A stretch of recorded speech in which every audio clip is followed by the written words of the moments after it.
Welcome, dear listeners, to another episode of Music and Politics, the only fusion show on the internet where we listen to music and think philosophically about politics. Every episode we turn to music to listen and analyze as a dimension of politics, to music as a political text, from tone poems to tropicalia, from gospel to grunge, and opera to hip-hop. From Thailand to Tallinn, from Soweto to Surabaya, and from Mumbai to Mobile, we traverse the world. And we guarantee, before you leave us today, you will have your eardrums a-tingle and your brain cells a-quiver with something new and unexpected you won't forget anytime soon. And please remember to rate and review and to like and subscribe to Music and Politics, and to support us on Patreon at Music and Politics Pod, one word. Any help at all is so very appreciated. It will keep us going, and in return, we pledge our personal attention and support to you in your learning. Happy and bold listening ahead.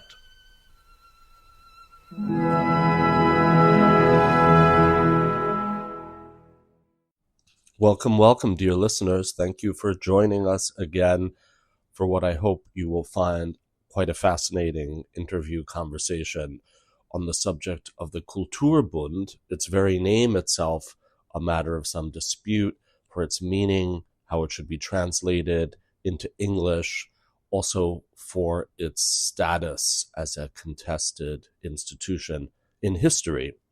And we'll be debating this with a young great scholar from the Munich Conservatory of Music, Tobias Reichert. So please stay tuned for that. And by way of introduction, we want to offer you some more background before we plunge into that debate and discussion.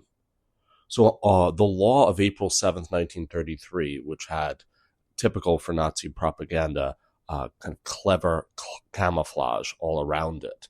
And it was actually deemed a law for the reinstitution of the civil service. What it basically did was fire and remove all so-called non-Aryans, as they were legally referred to at the time. This is right at the very beginning of the Nazi regime, 2 years before the race laws, the Nuremberg laws that actually defined into great detail, right, 5 categories, 3 generations, who actually would be referred to as a Jew or not. So this law in April 1933 meant that Jewish writers, artists, also musicians, set designers, lighting designers, conductors could no longer work in any kind of public orchestras, opera, theater companies. By the way, almost all of that were state-funded or state institutions, and therefore were civil service jobs. And thus arose this self-help organizational of a artist relief organization, essentially, of which there had been many precedents before, especially in the years of the economic turbulence of high unemployment of the Depression. And this organization, called the Kulturbund, fulfilled this function of employing needy artists, continuing cultural life, and building community. Now, it's controversial, of course, because it also fit into the plans of the Nazis. Yes, their camouflage propaganda to demonstrate, we're not persecuting the Jews, we're just separating them, and they still have a thriving existence in Nazi Germany. So it is entirely probable that the Nazis would never have invoked such a solution of this organization if left to their own devices, if only for the fact that an operating set of procedures for Jewish exclusion had not been established. And although the Cultural League, we'll use that English translation for now, could easily insert itself into Nazi structures, it was the result of Jewish self-assertion, an initiative that achieved more through its independence of motivation than it would have had it been merely at the behest of the Nazi cultural bureaucracy. So it fulfilled in a dual manner what could be referred to as a Nazi state of desired norms, with reference to the Jewish minority in Germany. First, it solved the problem of Jewish mass unemployment and appeared to elide the costs of Jewish exclusion in an attractive framework, which would not damage the international reputation of the new German government. If the Jews had a thriving cultural life supported by the government, then the stories of persecution would appear implausible. Second, in addition to the extraction of politically undesirable or culturally modernist elements, Nazi cultural essentialism sought to remove Jewish cultural production, regardless of its national or aesthetic orientation, from the larger German cultural sphere. Nazi essentialism refers to the fact that identity was determined through race or biology, not choice or religion, and that one did not have to consciously express racially undesirable traits in order for them to appear.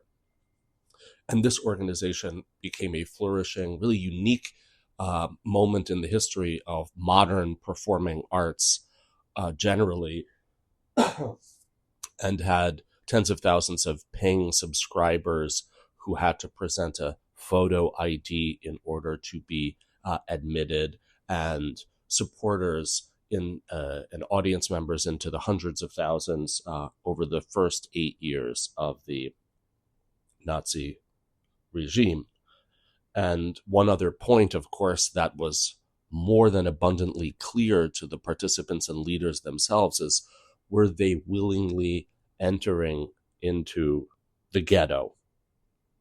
And one can claim that Nazi Germany turned Germany itself into a ghetto. And actually, this segregated Jewish arts organization had access to a much wider range of cultural materials, not limited by Nazi biological essentialism, be that, for instance, some of the great, more modern Jewish composers like Gustav Mahler or Arnold Schoenberg, or even wide international cultural output, yes, extending all the way to the New World, like new modernist plays coming out of New York City in the 1930s, as well as stretching throughout into China, into Brazil, throughout the globe. So, for instance, only Jews could hear this wide range of art in Nazi Germany, which was an art literally that traveled, an art that immigrated, that could move further than that allowed inside the rest of Nazi Germany. One leader who was a very prominent critic and also arts activist before the Nazi regime, Julius Baab, who was actually a leading member of the Social Democratic movement, as were notably several other leaders of the Kulturbund. He actually tackled this issue outright of, are we entering into a new ghetto? Yes. And he approaches the concept of the ghetto by dividing it into an outer and inner condition. The outer condition is created through power and force, and is one in which the Jews in Germany have no influence. But it is foolish to lie about this outer condition, or to want to find a way out through illusion. This strategy of denial is intimately linked to the notion of the ghetto as an inner condition, recognizing the self-reflexive nature of the ghettoization process. Internalization of the ghetto has as its precondition the denial of the external ghetto. The primary cultural facet of this inner ghettoization is the closing off of Jews by Jews from all the essential creations of the world. But the strongest means for fighting the inner process of ghettoization is active participation in this Kulturbund, which keeps a connection alive between its members and the greatness in the world of theater and poetry. So this political and social compromise and dependence coexisted with cultural autonomy. And the list is not short of historians and observers who have, in fact, deemed it as a foreshadow, as prefiguring the ghettos established during the war as part of the Holocaust itself. But the quote-unquote collaboration of this Kulturbund, if one were to call it as such, could not be subsumed under the categories of the collusive. In other words, there were no shared ideological suppositions. It can be seen, of course, as spiritual resistance, not at all contiguous with the goals of material resistance, and even at times actual physical survival. Cultural autonomy is characterized by the fact that even after ideological or material appropriation or instrumental use under a political regime, authoritarian or otherwise, there is still a space of artistic purposiveness. And this is most demonstrated in the resistance to create a kind of essentialized Hebraicist culture that throughout until the very end, the widest repertoire of classics throughout all of European and international art were still performed with gusto, with even greater enthusiasm than some of the newer, more Zionist or Hebraicist-oriented works that emerged out of what was then the Yishuv, the British Mandate, Palestine. So one can claim that the Kulturbund existed itself, that this community was able to establish such a wide-ranging and flourishing arts organization, which also included, by the way, in certain locales, puppet theater, film theater, as well, cabaret even.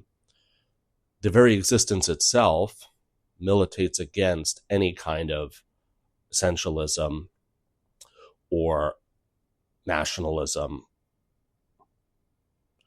And just to end, before we transition directly into our discussion, there is a fascinating case at the time of the November pogrom, or perhaps better identified as the November genocide of Kristallnacht, the Nazi propaganda term for the November assault and burning of all the houses of worship of the German-speaking Jewish lands, which by that time included Austria and parts of Czechoslovakia as well.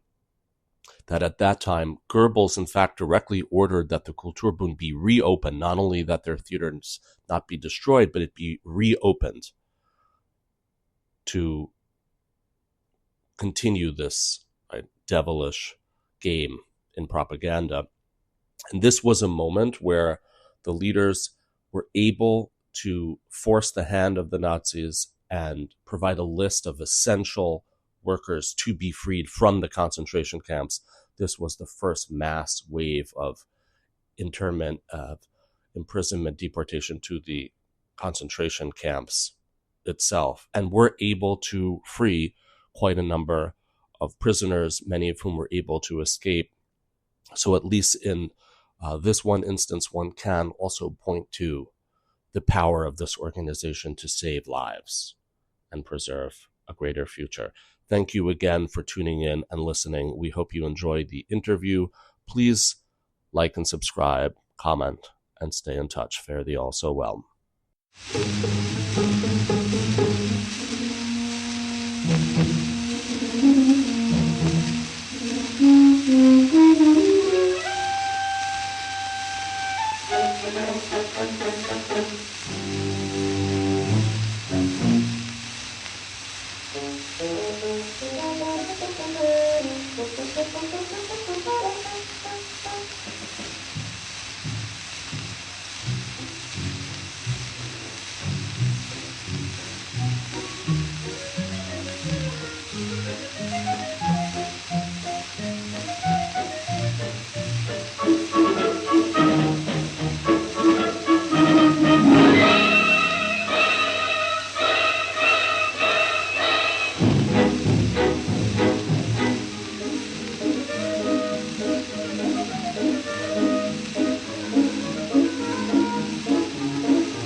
please introduce yourself. Mm-hmm. Tell us your name, a bit about your background, and what you do. It's a great honor to have you here for this talk. Mm-hmm. My name is Tobias Reichert. I'm a musicologist with a special focus on music and dictatorships, persecuted and Jewish musicians, and music and society in general, I would say.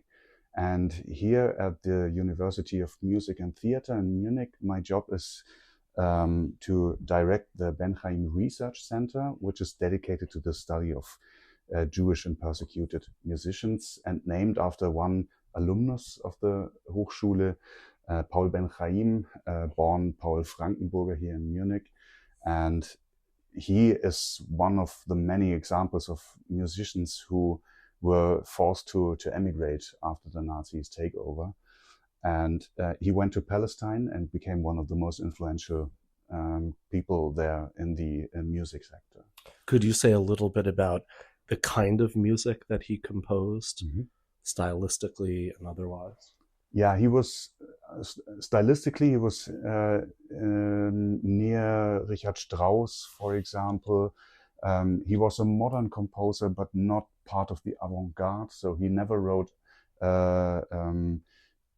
dodecaphonic music, for example, and his music is very accessible still today. So always when I program one of his works in a concert that I'm organizing, the audience is always fond of this music. And it's quite interesting because he understood, he saw himself really as a German, emphatically German composer, and in the situation of Palestine, he had to adapt to the new circumstances. And there he also changed his style a bit, but always remained connected to his homeland and the tradition of Germanic and European music. But he never came back to Munich to work, did he, after the war? Not to work. He stayed in Palestine and later Israel. And he really identified with his new homeland and understood himself as an Israeli composer. And he returned only occasionally, I think 2 or 3 times. And he went back to Munich, I think in 1972. And this stay became a bit tragic because here he was hit by a car and was had to use Rollstuhl, a wheelchair, and he still continued to compose, but he always remained fond of his native city.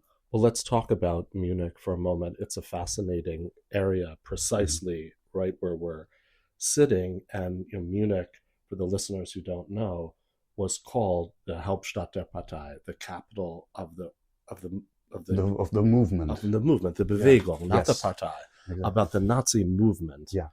And it's interesting even that they use the word movement. Mm-hmm.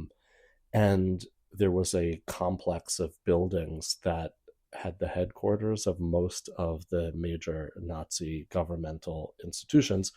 If you could share a little more about precisely which building is part of your institution, what it's like, how it's used, how people feel about it. Mm-hmm.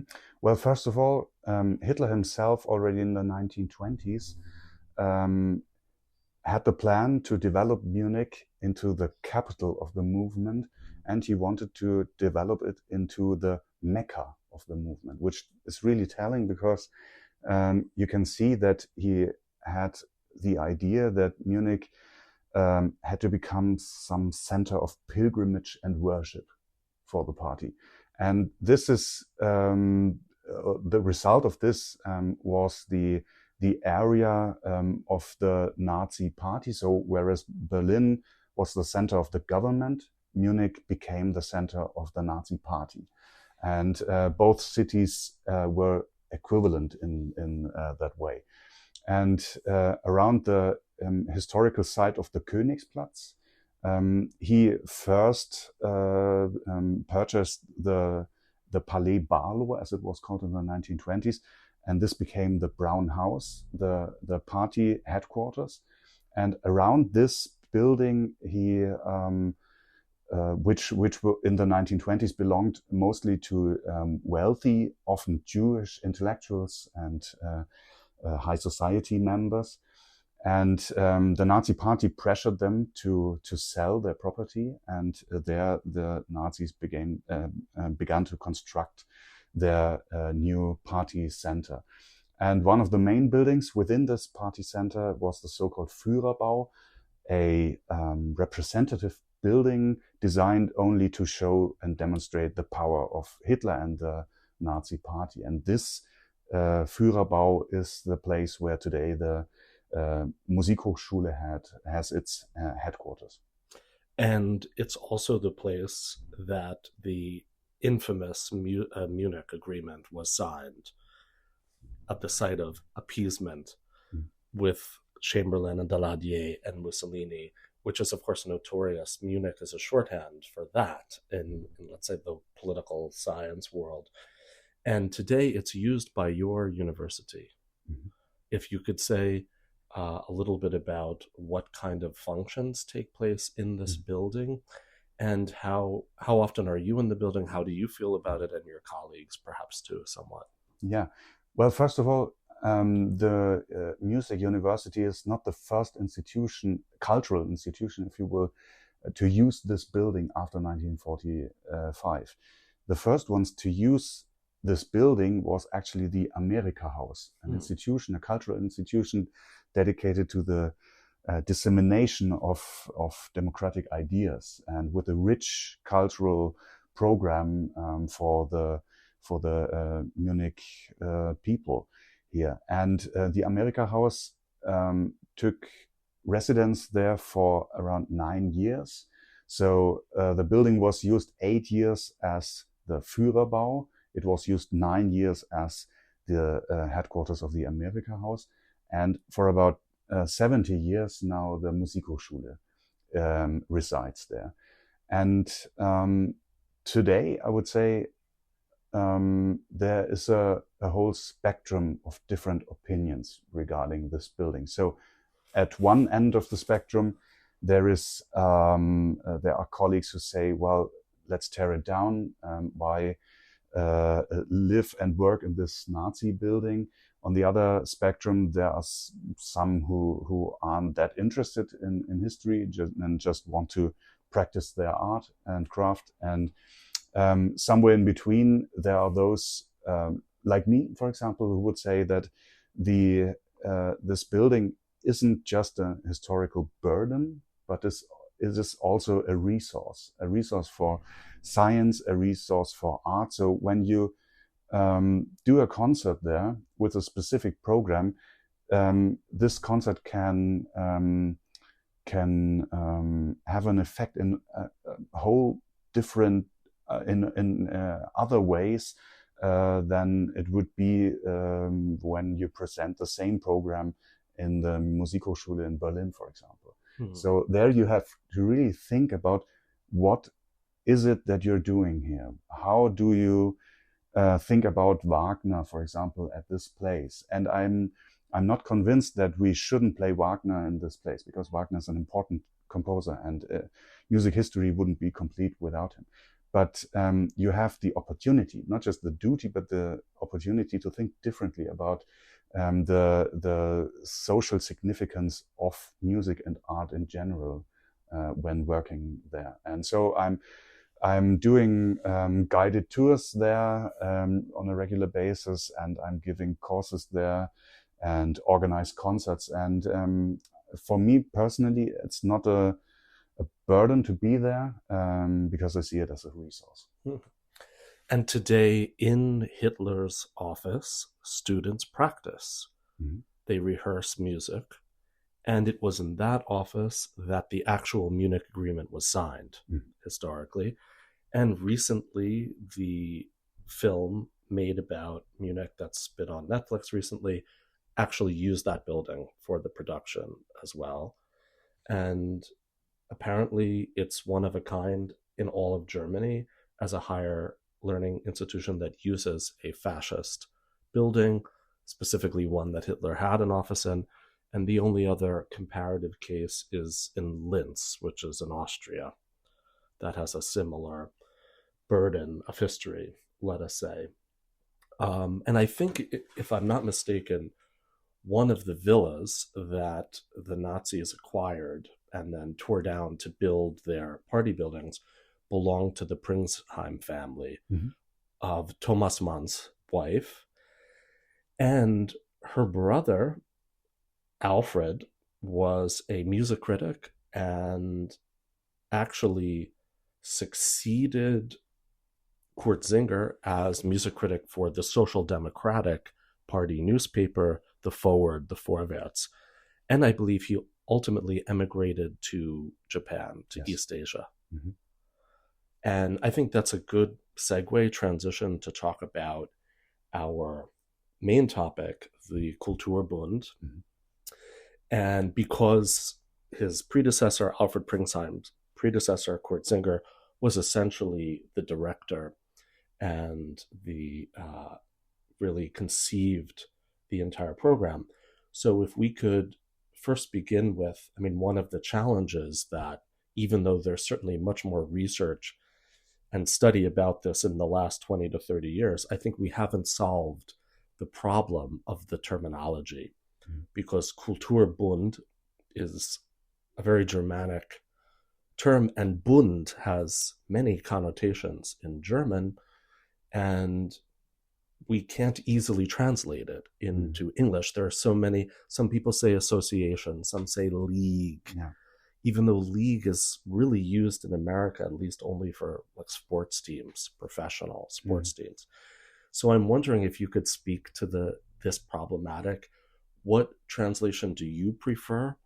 And how would you explain even what Kulturbund means in general? And then we're talking about specifically the Kulturbund that began with the handover of power to the Nazis in 1933.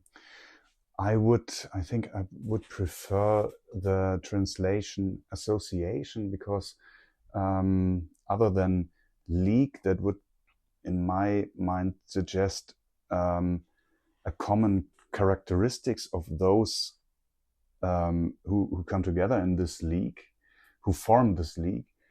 Association means really that they close the ranks, they form a group, and they associate themselves with each other. And I think this is the better suited translation, although it does not express the whole range of things. So Bund, of course, is also a very religiously loaded term, and so the old Bund, as it is translated in the German version of the Bible, for example, between God and the chosen people, this is also one aspect of this meaning. What was the Kulturbund? First of all, it was a sort of self-help organization. It was founded by Jews, for Jews. And the idea was that after the Nazis take over, many Jewish artists weren't able to perform as they were before 1933, and they didn't have the possibility to step onto the regular stages in Germany. So they were forced to earn a living, and for this they founded this Kulturbund in order to provide opportunities for performing and also to earn some money, of course. And this Kulturbund was open only to Jewish audiences. They weren't allowed to publicize their concerts and their activities, not only musical activities, but also exhibitions and conferences and so on.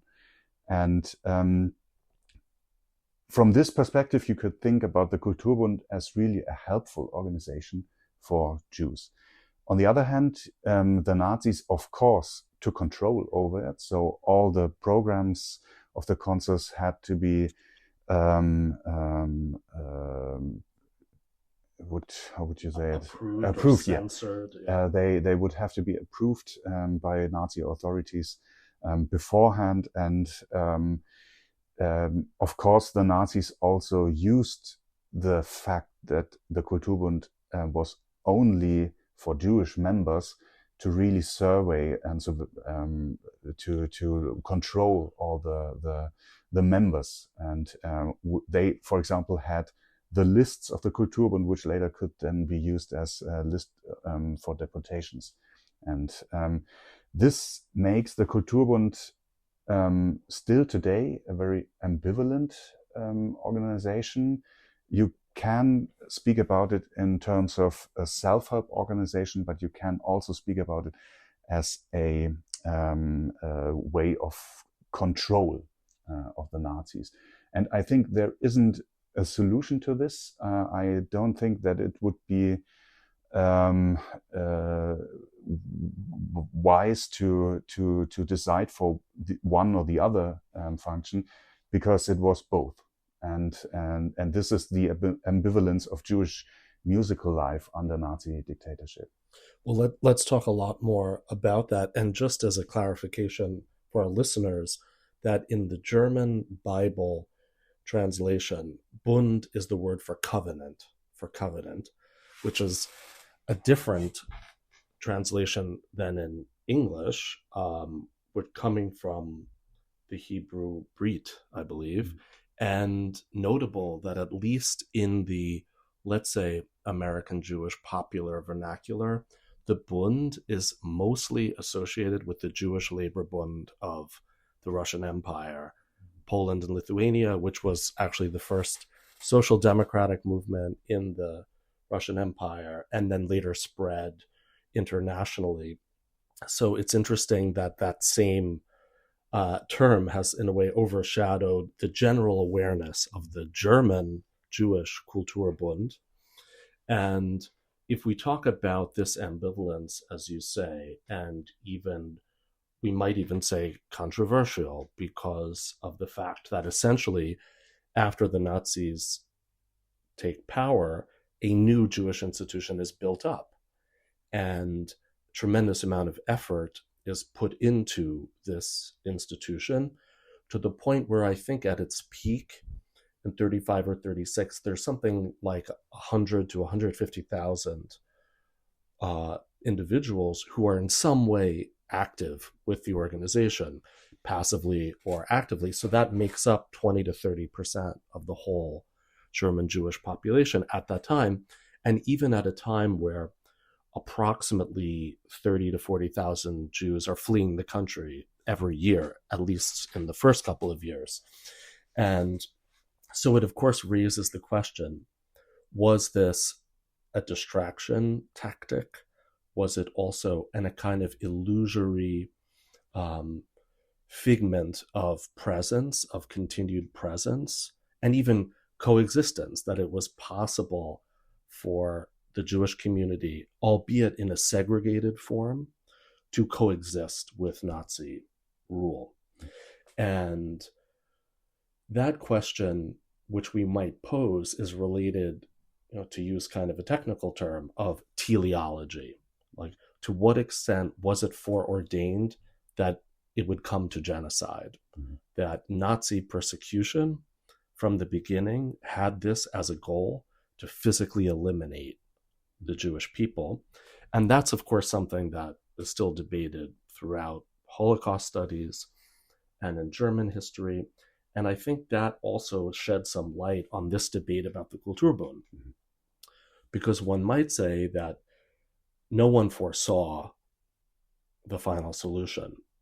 And therefore, if you were to remove that from the horizon, it's certainly understandable why some sort of accommodation and cultural coexistence could be the result of a lot of very diligent and hardworking creative efforts amongst Jewish artists at the time.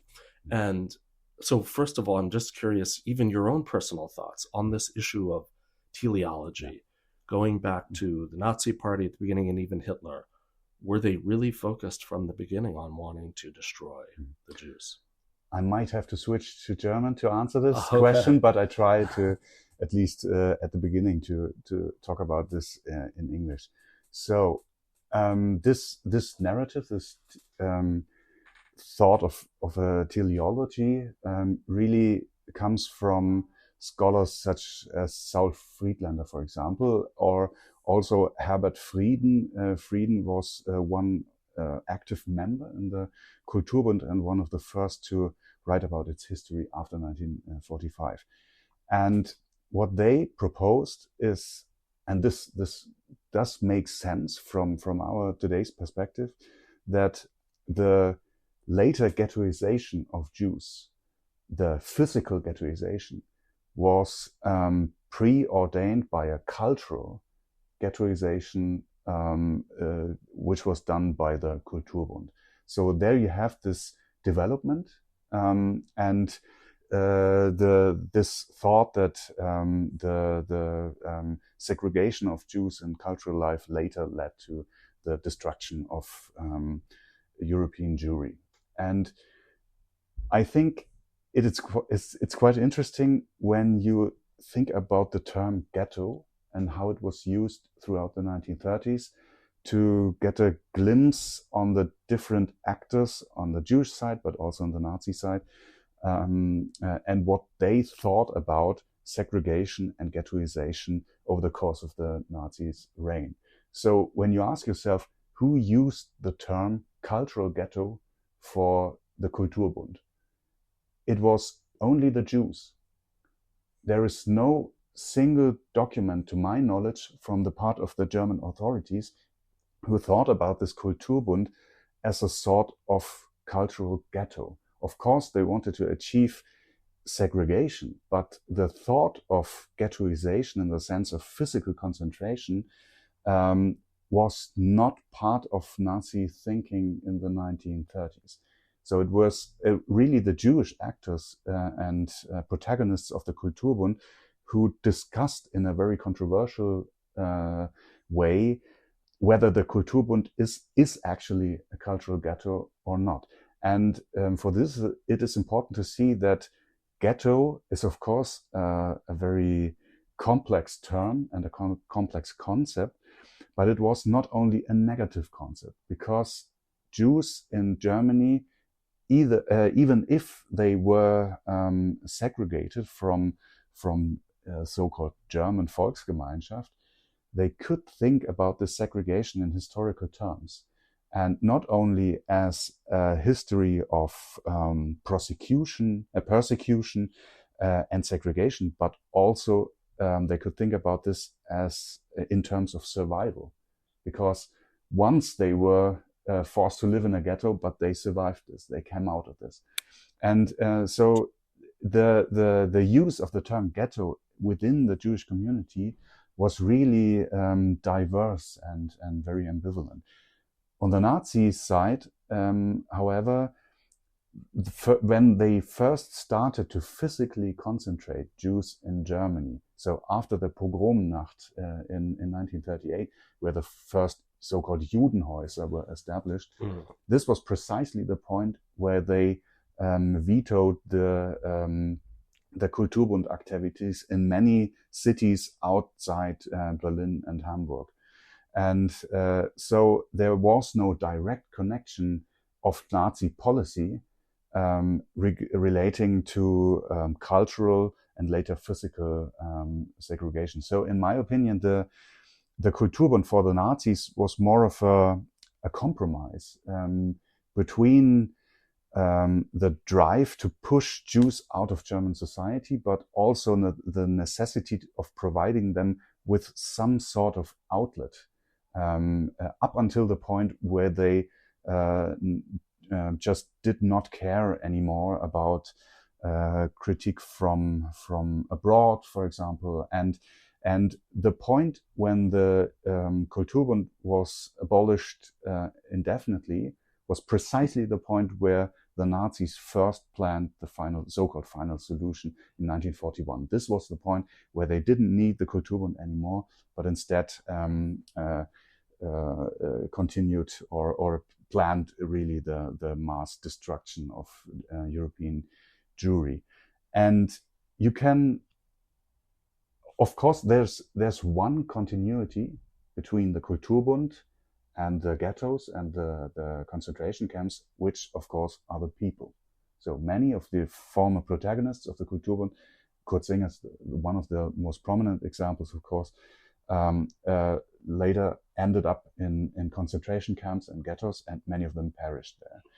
But in terms of cultural policy enacted also in the lager and ghetto context, you can see that many of the restrictions that the Nazis enacted for the Kulturbund were not active in the lagers themselves. So, for example, in the Kulturbund, it wasn't allowed since 1935, I think, to perform Beethoven anymore.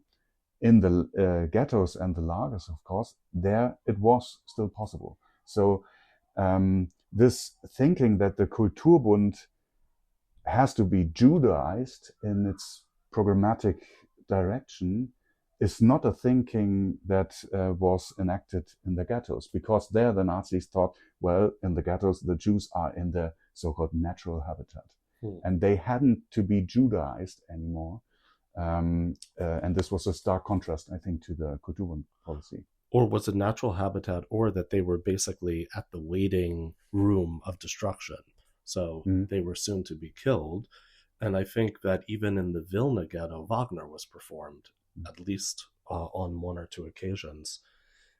Yes. I would just add that Himmler actually talked about this in this way, so that the Jews in the ghettos are in their natural habitat. So this was really a description by the Nazis authorities about this. But of course, this relates to the bigger idea of really that the Jews have to be destroyed indefinitely. It's almost a zoological term, like something out of biological sciences, which goes back because you used three German terms we might just want to clarify for the audience. The first one being Volksgemeinschaft, which is a complex term, also has some racial connotations to it. You also mentioned Judenhäuser, or houses for Jews, and Pogromnacht, which I believe in like German academic language is the standard term now for the Reichskristallnacht, so to say. Yeah, exactly. So Reichskristallnacht as a euphemistic term.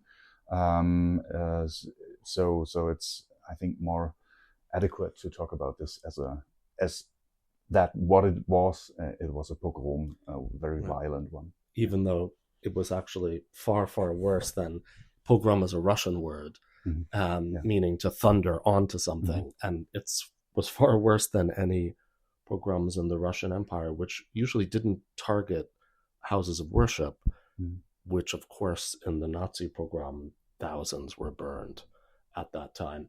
Let's go back to the ghetto, just especially because ghetto is an everyday word in the American vernacular that's usually applied to the inner city, quote unquote, to, let's say, somewhat dilapidated or economically disadvantaged areas of inner city, usually inhabited by so-called minorities, African Americans, Latinos. So it's a very familiar word to Americans who are probably unaware of the fact, right, that it goes back to Europe, I believe in particular Venice, historically, and speaks to these designated residential areas for Jews in the Counter-Reformation period, early modern Europe. And what's notable, as you mentioned, is that, at least for some Jews, it didn't have entirely a negative connotation. Also because, as you mentioned, it's important to clarify that within historical memory, I think almost right up until Napoleon, in Frankfurt, there was basically a Jewish ghetto. There was a circumscribed residential district. The Judengasse, as it was called. There we go. And I think many German cities had these Jew streets for where Jews lived. And it's important to clarify that in the first part of Nazi Germany, until the pogrom night, let us say, there was no residential restrictions on Jews. And Jews lived throughout all different neighborhoods in all different cities. And even when they attended the Kulturbund, they were essentially free to purchase tickets, to move around the city on their own, unmolested. And until a certain point, some of the productions were held in public spaces. So spaces that were shared with non-Jewish Germans, even if theoretically non-Jewish Germans were not allowed to attend, even though in some cases, at least in Berlin, there are records of non-Jewish Germans sneaking in or sitting in at performances. And of course, the major, let's say, Gentile attendees were Nazi officials themselves who often attended some of the productions. Let's go back to Volksgemeinschaft and racialization. And in terms of clarifying what this even means, and to what extent can we see in the Kulturbund an attempt to forcibly apply this idea of Volksgemeinschaft onto the Jews? That it was a program of racializing Germans, but then also racializing Jews at the same time. And what does that mean culturally in terms of what kind of cultural materials, symbols, iconography, narratives, stories that they are supposed to use entitled, and which are they not allowed and not supposed to use? I think most of the members of the Kulturbund were, or actually understood themselves as German Jews. So, or Jewish Germans, that would be the better phrase. So, for example, the first concert of the Munich Kulturbund here in March 1934, which was held in the main synagogue here, featured a program with works by Bach and Handel. And there is a review afterwards in the Bayerische Israelitische Gemeindezeitung, so the publication of the Jewish community here in Munich. And they really touched upon this issue. So how can a program in a synagogue sung by a woman, which is also quite interesting for the synagogue context, how can this be understood in terms of Jewish cultural activity? And there was a very controversial discussion up until the mid-1930s within the Kulturbund on what is really representative of Jewish culture within this Jewish Kulturbund. And there is a whole spectrum. So on the one hand, those who say, no, we are Germans and we play German works. There were opera performances with Mozart's Don Giovanni, for example, and there were Beethoven works performed.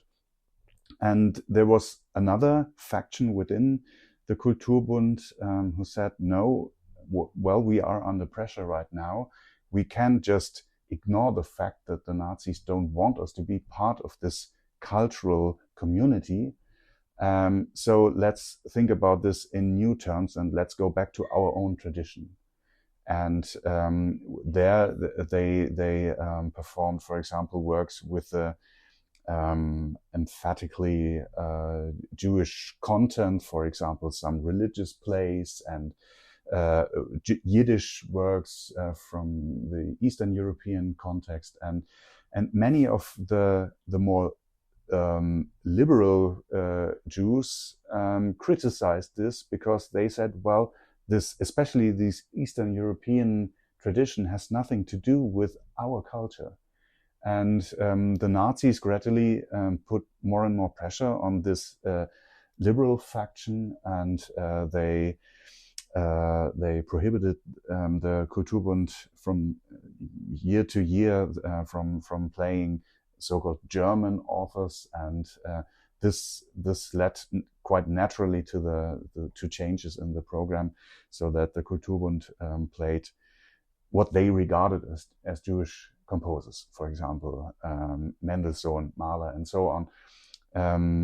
And this also, of course, relates to Nazi policy, who really did not so much look upon compositional aesthetics, but more was the composer related to the Jewish community in some way. It's fascinating because, of course, both Mahler and Mendelssohn were baptized Christians. Yeah, and they really struggled with their Jewish identity. Right. Mendelssohn as a child to Protestantism, Mahler as an adult to Catholicism, but basically as part of his appointment to the directorship of the Hofoper, the Royal Opera House in Vienna. It's fascinating I believe that Wagner was forbidden from the very beginning at the Kulturbund, was never allowed, and Mozart was allowed until the Anschluss, so-called the annexation of Austria in 1938, and then Mozart becomes a German, is no longer allowed. And then Handel is an interesting case because although a born German, he, of course, migrated to England, worked closely with the British royal family, and had so many works about the Jewish part of the Bible, the Old Testament, so-called, that he counted almost as kind of Jewishly encoded for Nazi authorities, even though he was, of course, such an influential German composer from that perspective. And if we think about the issue of Zionism, which in some cases has a people-oriented idea of cultural production, that somehow there's an essentialism and determinism, that one's ancestry determines cultural production.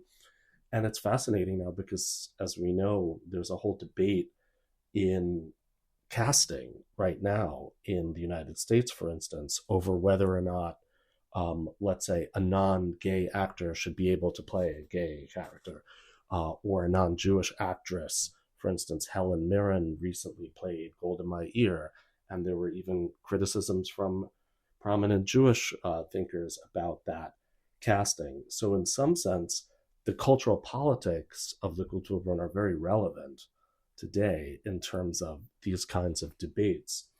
And I'm wondering if we could talk about, in general, the impact of living under a dictatorship, of musicians and actors and artists who have to conduct their profession under these circumstances of extreme censorship, but also hostility.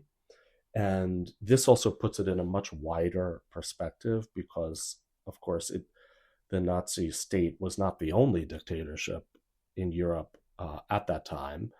And how we think more generally about what is different about being an artist under a dictatorship for anybody, and then what is different about being an artist that belongs to a stigmatized, persecuted minority under a dictatorship.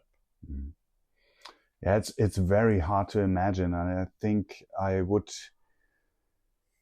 also hesitate to really judge people who were in the position of being either part of the majority of German artists who had in many ways to compromise, or to make compromises while trying to make a living.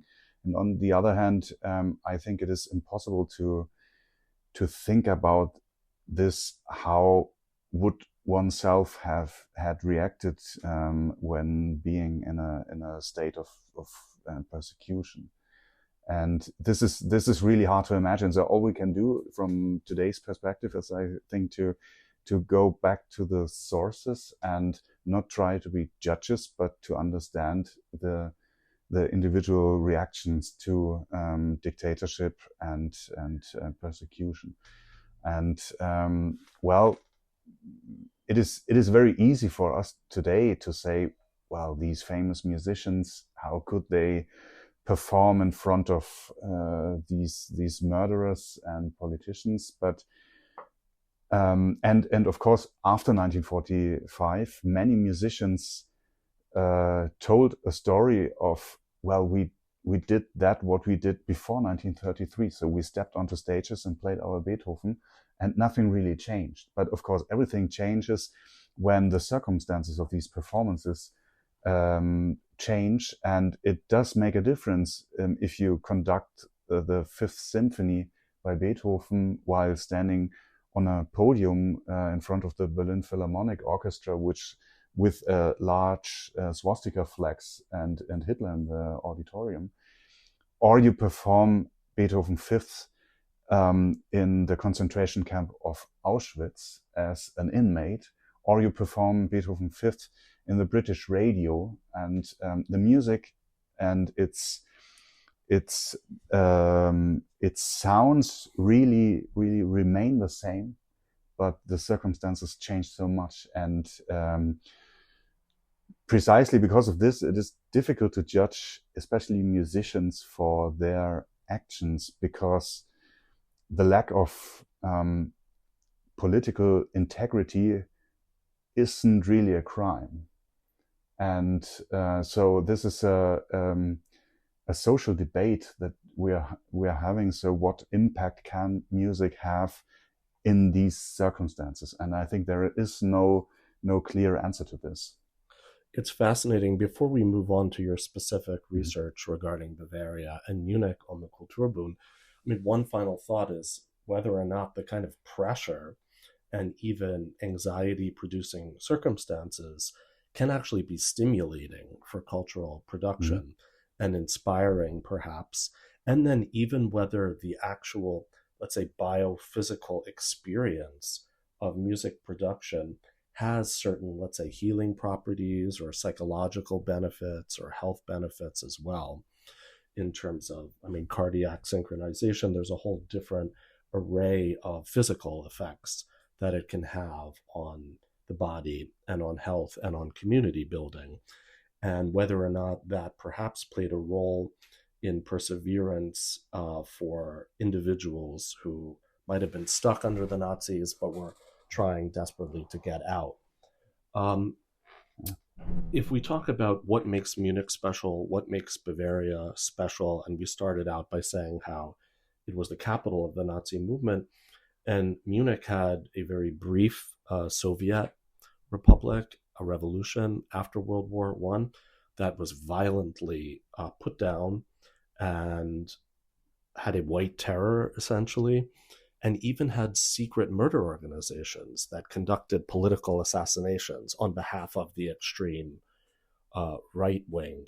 So Munich, even years before Hitler comes to power, was an extremely intense environment politically. So I'm wondering if you could address that, and then what makes Munich and Bavaria distinct under the Kulturbund, and how you decided to make that a research program for your own work.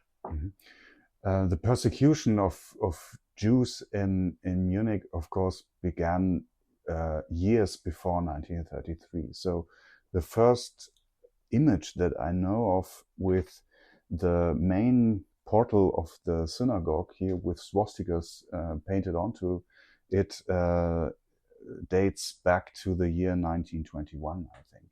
So already in this time and leading up to the early putsch by Hitler in 1923 here in Munich, created an atmosphere of uncertainty for Jews. And you see that in the 1920s, the Jewish community begins to organize itself. So in 1921, the year with the swastikas painted on the synagogue, a Jewish choir formed and was open for all members who felt that the choirs there were before, mostly church choirs, for example, were not open as much to them anymore, and they came together in this Jewish community choir.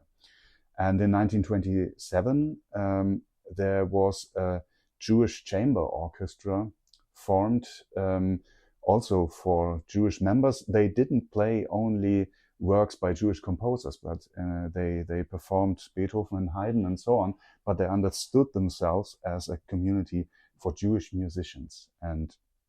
And these organizations formed really the base for everything what happened after 1933. So there was already an infrastructure of Jewish institutions, cultural institutions, that helped then form the later Kulturbund and develop their very broad activities.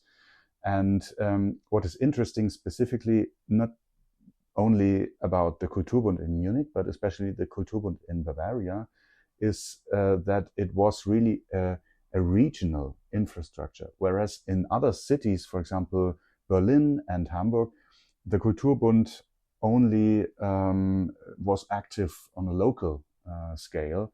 And here in Munich, and I don't know the reason for this, why the Kulturbund established itself in this way, but they, I guess you could think about this, that the Jewish communities themselves were interconnected before 1933. So the Kulturbund structure after 1933 in Bavaria really mirrored these infrastructures that were there before this. And this makes Bavaria as a geographical entity very interesting. And apart from that, there isn't much research on the Bavarian situation, although the Jewish community in Munich, with around 10,000 members, was one of the largest in all over Germany.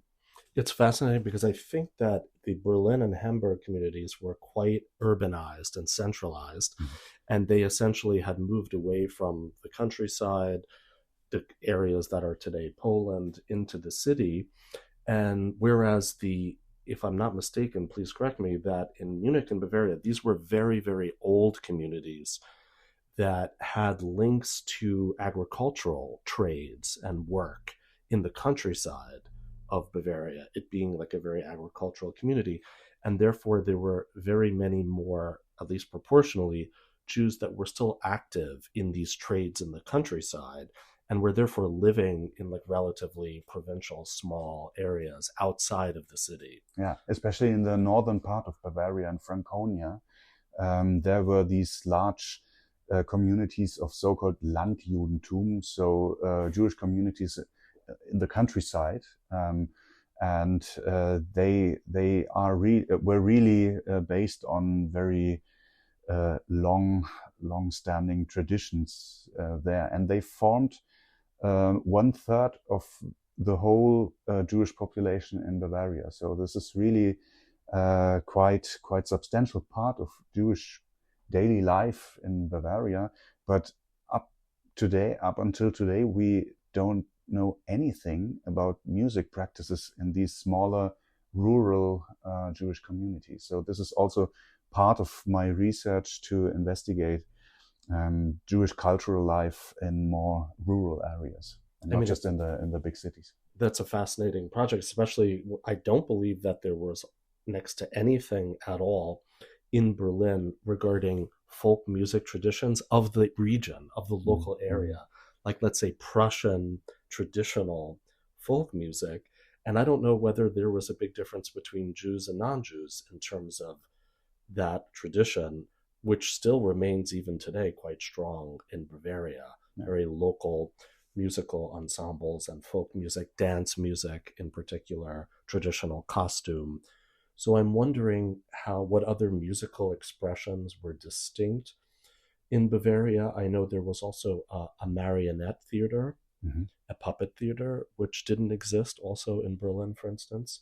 If there are any notable cultural strains that were distinct in Bavaria as opposed to Berlin or Hamburg. Well, this is something that we still have to investigate. So we try to really find and document all musical performances taking place between 1933 and 1950 to really get an idea how was this different, for example, from Berlin. And you talked about the puppet theater, which was unique in all over Germany, not just compared to Berlin. Munich was the only place with this puppet theater. And but there's another facet to this, because I think research on Jewish music life under Nazi dictatorship really has been very limited from its perspective. Because when we think about the variety of Jewish music and everything that you can relate to with this term, you have, of course, to think about synagogue music. And this is something we don't have one research monograph about how cantillation, for example, changed under Nazi dictatorship. And of course, there were also regional traditions in southern Germany. The Nusach, so the order of prayers and melodies and so on, was quite different from northern Germany. And how this changed in this period is not investigated right now. And so we try to take also this facet of Jewish music into account, and not just talk about the very limited, although quite important activities of the Kulturbund. It's fascinating because, of course, not that much back longer in history, Bavaria was a separate state outside of Prussia and had a totally different history as well. And on top of that, in a way, like in many cases, the Jews reflect reality only more so, that the origin culturally of the Jewish communities in Bavaria was entirely different than that in Prussia. They had no link at all to the former Polish-Lithuanian Commonwealth. They had been in German lands much, much longer beforehand. So that's a fascinating, we'd love to continue another time maybe to hear some of the results of that research as well. And I mean, the other point is that it's not perhaps sufficiently well known that the percentage of Jews in Germany endorsing the Zionist movement was extremely low, something like under 10%, maybe even closer to 5%. And it had been that way for 30 or 40 years since the Zionist movement had begun in the 1880s in the Russian Empire, and then the late 1890s in the Austrian Empire, and had never really taken off in Germany. So it would be an interesting comparison as well to what extent this debate, because for instance, in Berlin, relatively early on in 1935, there was an attempt by the Gestapo to put in place essentially a Zionist puppet to take over the Kulturbund, and unsuccessful, by the way. So that debate was certainly highly pursued in Berlin. And I wonder what the tension was like in Bavaria or Munich in terms of the Zionist activists versus those who had either a liberal background or even a socialist background, as many did in Berlin. So I'm not sure, or I don't know much about the Zionist movement in Bavaria. So this is something that we have to investigate. But of course, as in many other regions of Germany, there was this schism between the more liberal and progressive community and the Orthodox community.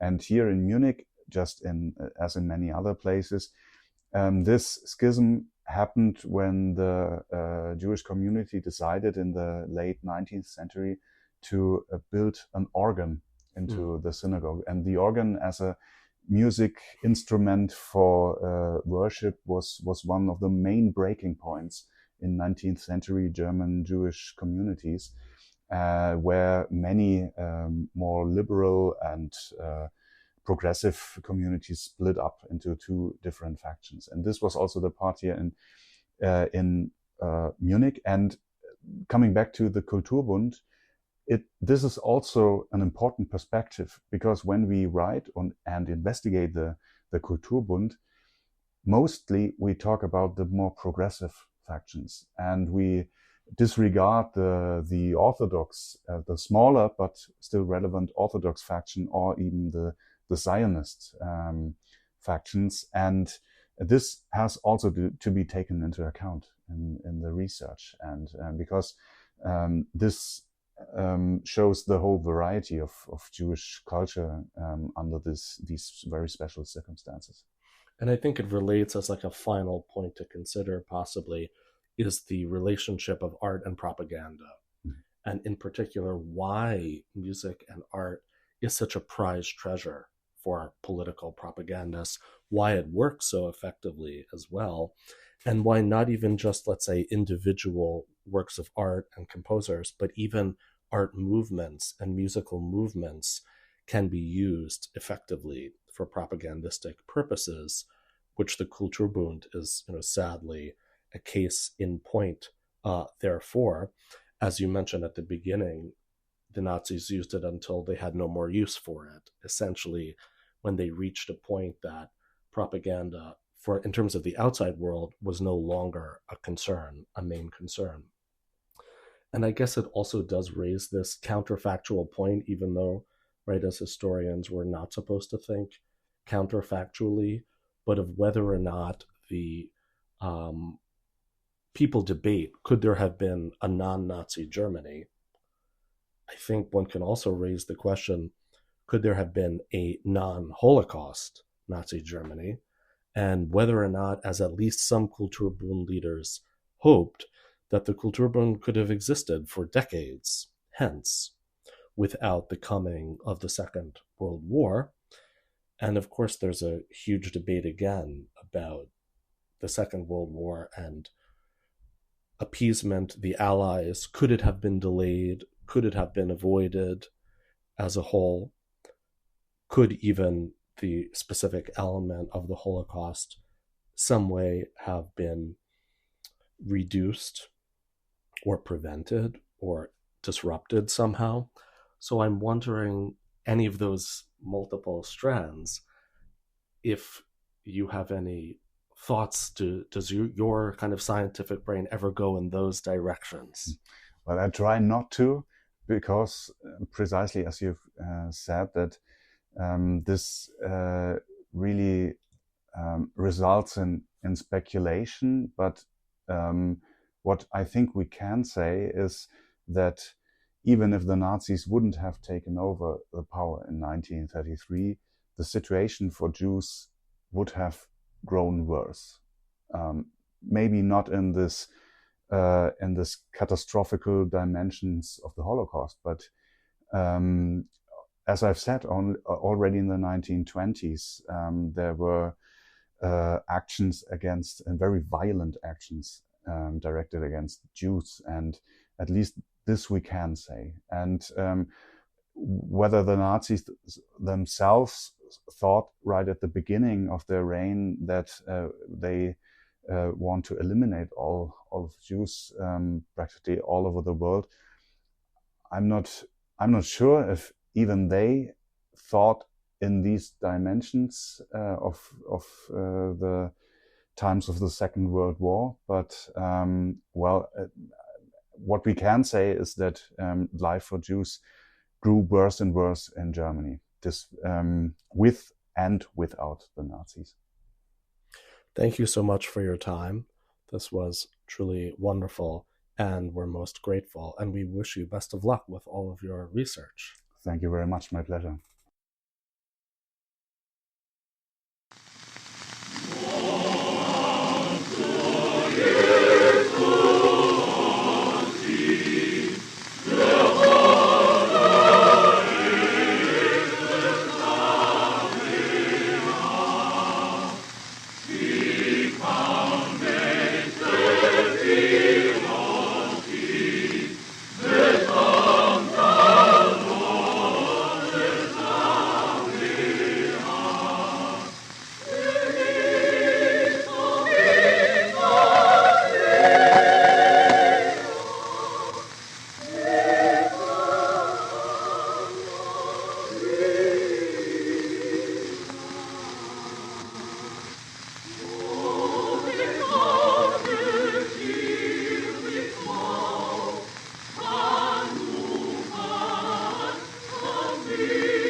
that about does it for us. We hope you enjoyed the show.